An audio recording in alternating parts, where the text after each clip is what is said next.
बातमीचे प्रायोजक आहेत आनंद मुखवास, भरपूर ताजी सास अब आपके पास। BK products Shahada. उच्च जातीचे नाव काय? इयत्ता 8वीच्या सराव परीक्षेत विचारण्यात आलेल्या या प्रश्नामुळे अनेकांनी नाराजी व्यक्त केली आहे। जिल्हा परिषदेच्या शाळेतील विद्यार्थ्यांचं शिष्यवृत्ती परीक्षेची तयारी करून घेण्यासाठी यवतमाळ जिल्हा परिषदेने टार्गेट पिक ॲप ही संकल्पना राबवली आहे। यामध्ये प्रश्नपत्रिका तयार करण्याचं काम एका संस्थेला देण्यात आले। ती संस्था 5वी आणि 8वीच्या विद्यार्थ्यांकडून सराव प्रश्न सोडवून घेते।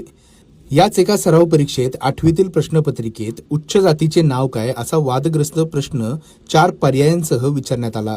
यानंतर शिक्षकांसह अनेकांनी नाराजी व्यक्त केली आहे। या प्रकरणाची गंभीर दखल घेत जिल्हा परिषदेने संबंधित संस्थेला नोटीस देत खुलासा मागितला आहे।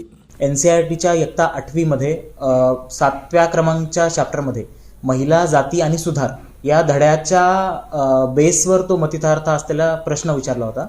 परंतु आपण सर्वच मान्य करू शकतो की अजिबात त्या प्रश्नाची लँग्वेज आणि त्या प्रश्नाचा ठेवण ही स्पष्टपणे चुकीची होती। त्यासाठी सदर संस्थेकडून आपण लेखी एक्सप्लेनेशन मागवलेलं आहे। त्यांच्या लेखी एक्सप्लेनेशन नंतर त्यांच्यावर कारवाई करण्यात येईल।